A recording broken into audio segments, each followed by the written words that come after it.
Hello everyone. In this video I'm going to cover keyword arguments topic of Python programming language. तो यहाँ पर keyword arguments topic को explain करने के लिए मैं Python shell को script mode में use करने जा रहा हूँ। सबसे पहले यहाँ पर script mode पर मैं एक function develop कर रहा हूँ और उस function में यहाँ पर हमारे पास 3 parameters रहेंगे और all 3 parameters को यहाँ पर मैं default arguments की तरह create करूँगा। तो सबसे पहले def देन यहाँ पर मैं ये जो फंक्शन क्रिएट कर रहा हूँ ये फंक्शन किसी भी क्यूबॉइड का वॉल्यूम कैलकुलेट करेगा, इसलिए मैं इस फंक्शन को नेम दे रहा हूँ वॉल्यूम। और उसके बाद जैसे हम जानते हैं कि क्यूबॉइड का वॉल्यूम कैलकुलेट करने के लिए हमें लेंथ, ब्रेथ और हाइट चाहिए, तो यहाँ पर मैं LBH3 वेरिएबल्स या पैरामीटर्स ले रहा हूँ और हर एक पैरामीटर को मैं यहाँ पर इनिशियलाइज करूंगा, मतलब यहाँ पर मैं 3 डिफॉल्ट आर्ग्यूमेंट्स ले रहा हूँ। सो L = 5, B = 7, H = 8 और इसके बाद कोलन।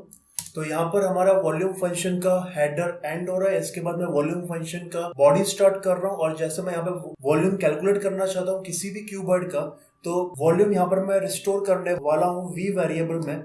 और वॉल्यूम कैलकुलेट करने के लिए हमारे पास फॉर्मूला है L × B × H।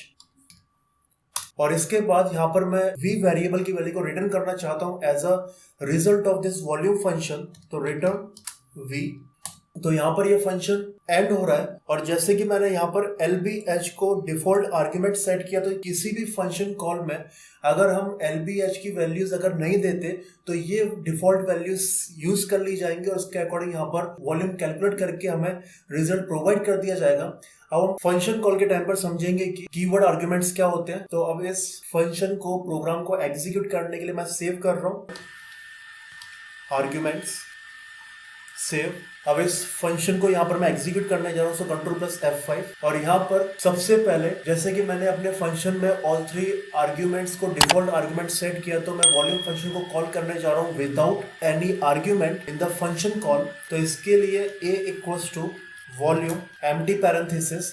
तो जैसे मैं यहाँ पर वॉल्यूम विद एम्प्टी पैरेंथेसिस दे रहा हूँ तो वॉल्यूम फंक्शन को कॉल किया जाएगा और जैसे कि पैरेंथेसिस यहाँ पर एम्प्टी है तो ऑल 3 पैरामीटर्स की डिफॉल्ट वैल्यू को कंसीडर करके वॉल्यूम कैलकुलेट करके हमें यहाँ पर रिटर्न किया जाएगा और वॉल्यूम यहाँ पर हम A वेरिएबल में रिसीव कर रहे हैं।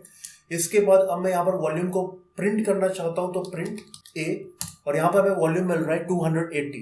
तो ये एक एग्जांपल है डिफॉल्ट आर्ग्यूमेंट्स, लेकिन keyword arguments concept default arguments पर डिपेंड है। अब सपोज नेक्स्ट मैं यहाँ पर वॉल्यूम कैलकुलेट करना चाहता हूँ एक क्यूबॉइड का और उस क्यूबॉइड की लेंथ और हाइट मुझे नहीं पता, तो ऑटोमेटिकली जो डिफॉल्ट आर्ग्यूमेंट्स में वैल्यू दी गई है फंक्शन हेडर में वो कंसीडर हो जाएगी, लेकिन ब्रेथ मुझे पता है और ब्रेथ की वैल्यू 10 है, तो वो मैं वैल्यू यहाँ पर देना चाहता हूँ। तो अगर मैं इस तरीके से देता हूँ A = वॉल्यूम और यहाँ पे मैं वैल्यू दे रहा हूँ ब्रेथ के लिए 10, तो इस केस में ये हमारा फंक्शन कॉल का जो रिजल्ट है वो प्रॉपर नहीं आएगा, क्योंकि जैसे कि हम 10 वैल्यू यहाँ पर दे रहे हैं तो ये 10 वैल्यू फर्स्ट पैरामीटर L को असाइन कर दी जाएगी, तो लेंथ की वैल्यू 10 हो जाएगी और B और H की वैल्यू सेम रहेगी जो भी हमने डिफॉल्ट आर्ग्यूमेंट में दी है और इसके अकॉर्डिंग हमें यहाँ पर रिजल्ट मिल जाएगा। तो जैसे कि मैंने यहाँ पर सिंगल आर्ग्यूमेंट दिया 10, तो ये वैल्यू जैसे L वेरिएबल को असाइन कर दी जाएगी, तो यहाँ पर इस कैलकुलेशन में L की वैल्यू रहेगी 10, B की वैल्यू 7 और H की वैल्यू 8 और इस तरीके से हमें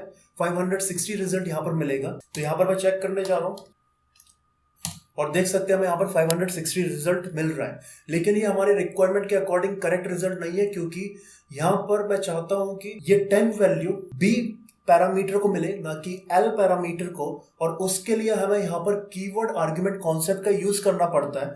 तो यहाँ पर अब कीवर्ड आर्ग्यूमेंट कॉन्सेप्ट का हम यूज करके 10 वैल्यू ब्रेथ को प्रोवाइड करेंगे ना कि लेंथ को।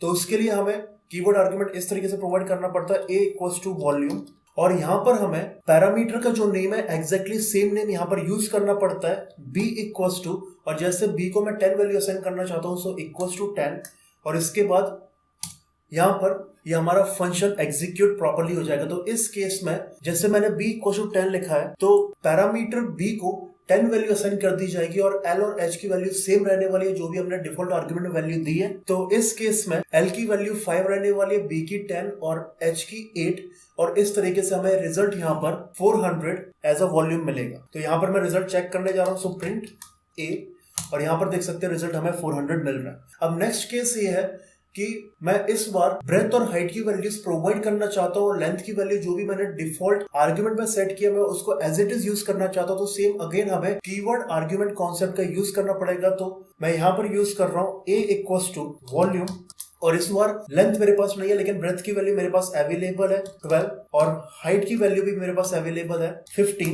तो इस केस में इस फॉर्मूले के लिए लेंथ की वैल्यू 5 रहने वाली है, लेकिन b और h की वैल्यू जो भी हमने फंक्शन कॉल में कीवर्ड आर्गुमेंट यूज करके दिया है वो यहाँ पर यूज होगी और उसके अकॉर्डिंग हमें रिजल्ट आउटपुट स्क्रीन में मिलेगा। तो यहाँ पर मैं अब a के रिजल्ट को प्रिंट करने जा रहा हूँ। सो प्रिंट a, और यहाँ पर देख सकते हैं हमें 900 रिजल्ट मिल रहा है। तो ये होता है कीवर्ड आर्गुमेंट का कॉन्सेप्ट। तो एक्चुअल में जब भी हम डिफॉल्ट आर्ग्यूमेंट्स देते हैं या फिर नॉर्मल आर्ग्यूमेंट्स और पैरामीटर्स के केस में भी 1-to-1 वैल्यू असाइनमेंट होता है, मतलब कि जो भी आर्ग्यूमेंट लिस्ट में हमारी फर्स्ट वैल्यू होती है वो पैरामीटर लिस्ट में फर्स्ट वेरिएबल को असाइन कर दी जाती है।